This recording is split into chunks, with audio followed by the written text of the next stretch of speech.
साथियों, ये जो 6000 जाति के टुकड़ों को जगाने का, फिर जगे हुए लोगों को जोड़ने का, जोड़कर संघ शक्ति का निर्माण करने का और संघ शक्ति का उपयोग और प्रयोग इस गुलामी को खत्म करने के लिए उपयोग करने का ये कार्यक्रम तो हमने बनाया हुआ है और इस कार्यक्रम को लगातार जन समर्थन मिल रहा है और ये जन समर्थन मिल रहा है। इसलिए 625 जिलों में हम लोगों ने संगठन का जाल फैला हुआ है। 769 जिलों में से 36 राज्यों में से 32 राज्यों में हमने संगठन सारे देश भर में फैला दिया है और इसकी वजह से आरएसएस के लोगों को लगता है कि अब ये लोग पढ़े लिखे लोगों को इकट्ठा करने के बाद हमने दूसरे रणनीति पर काम शुरू कर दिया। अब मासेस को इकट्ठा करने का काम शुरू किया और मासेस को इकट्ठा शुरू करके हमने मासेस के माध्यम से ईवीएम मशीन का मुद्दा उठाया। ईवीएम मशीन के द्वारा वोटों की चोरी कर रहे, इस पर भारत बंद तो हमने किया है? अब राहुल गांधी उसको उठा रहे हैं। कांग्रेस के इतिहास में बहुजन शब्दों का उपयोग कभी हुआ? वो कर रहा है।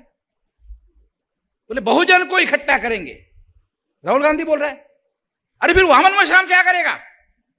तू अगर बहुजन को इकट्ठा करेगा तो वामन मशराम क्या करेगा? पकोड़े बेचेगा क्या?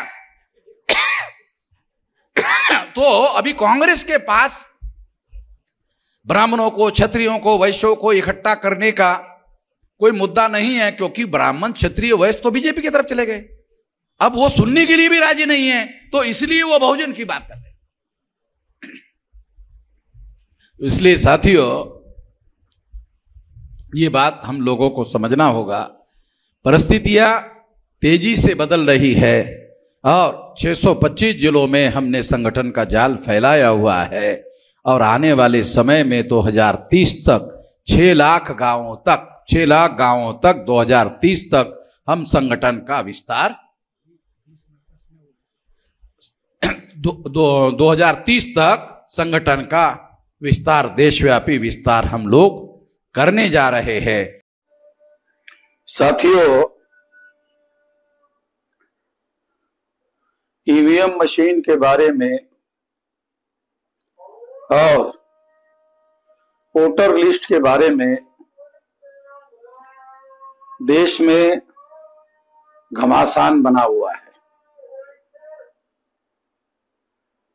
आप लोगों को याद होगा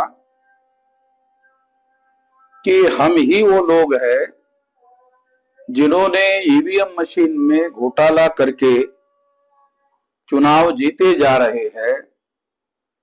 ऐसा हमने 2004 के चुनाव के रिजल्ट पर बताया था, 2014 के चुनाव पर बताया था, जिसमें 2 बार कांग्रेस ने चुनाव जीता था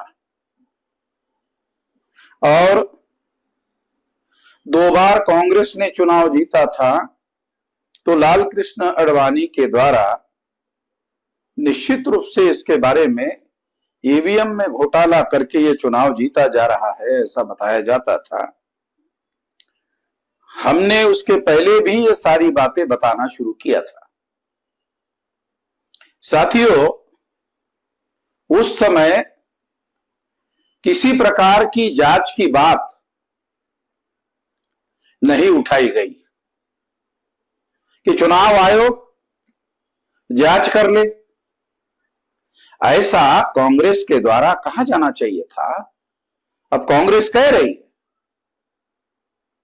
मगर हम लोग जब कह रहे थे तो किसी प्रकार के जांच की बात कांग्रेस के लोग नहीं कह रहे थे। उसके बाद 10 साल यानी 2014 और 2019 के चुनाव में बीजेपी को बहुमत मिला और बीजेपी ने सरकार बनाई। ये भी ईवीएम मशीन में गड़बड़ी के आधार पर किया गया खेल था। इस वजह से कांग्रेस ने किसी प्रकार का कोई सवाल नहीं उठाया। ये इस बात का सबूत था कि कांग्रेस और बीजेपी और कांग्रेस के बीच में म्यूचुअल अंडरस्टैंडिंग का खेल चल रहा है।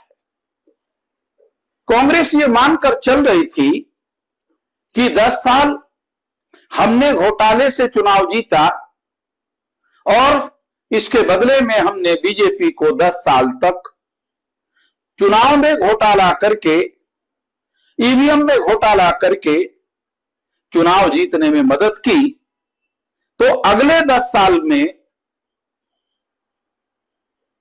कांग्रेस का यह सोच था कि बीजेपी अगले 10 साल में म्यूचुअल अंडरस्टैंडिंग के तहत हमको चुनाव जीतने में मदद करने का काम करती, मगर बीजेपी ने ऐसा काम नहीं किया।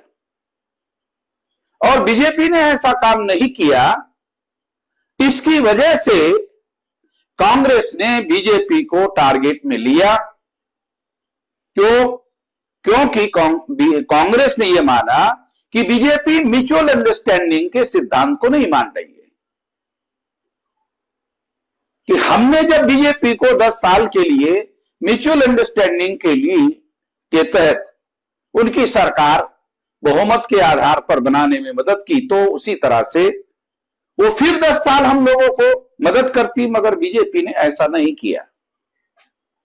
परिणामतः कांग्रेस को दाना पानी लेकर मैदान में उतरना पड़ा और फिर बीजेपी के विरोध में डाटा लेकर वो मैदान में उतरे। ईवीएम में तमाम प्रकार के घोटाले किए जा सकते हैं और कैसे किए जा सकते हैं। केंद्र में कांग्रेस की सरकार होने की वजह से कांग्रेस के लोगों को मालूम था कि किस तरह से घोटाला किया जा सकता है।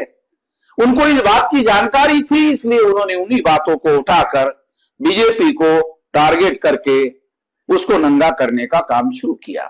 हम शुरू से कह रहे थे कि कांग्रेस और बीजेपी और कांग्रेस म्यूचुअल अंडरस्टैंडिंग के तहत ये सारा खेल खेल रही है। अब बीजेपी के लोग इस बात को मानने के लिए राजी नहीं हुए, तो कांग्रेस के लोग दाना पानी लेकर मैदान में उतरे हुए हैं। इसलिए मेरा यह कहना है कि ये लोग, कांग्रेस जाएगी तो बीजेपी आएगी, बीजेपी जाएगी तो कांग्रेस आएगी, ये जो खेल चल रहा था, ये खेल टकराव की वजह से अब नंगा हो गया है, खुला हो गया है। इस बात को समझने की जरूरत है, क्योंकि कांग्रेस और बीजेपी और कांग्रेस, ये सारा ब्राह्मणों का खेल है। कांग्रेस भी ब्राह्मणों ने बनाई हुई पार्टी है और बीजेपी भी ब्राह्मणों ने बनाई हुई पार्टी है। ये ब्राह्मणों की 3.5% ब्राह्मणों का राज भारत में बना रहे, इसके लिए सारा खेल खेला जा रहा है। और टकराव की वजह से, लड़ाई की वजह से यह खेल अब नंगा हो गया है। अब सारे लोगों को इस खेल को समझने की जरूरत है। जो मीडिया के द्वारा थोड़ा बहुत बताया जा रहा है वो भी सही नहीं है।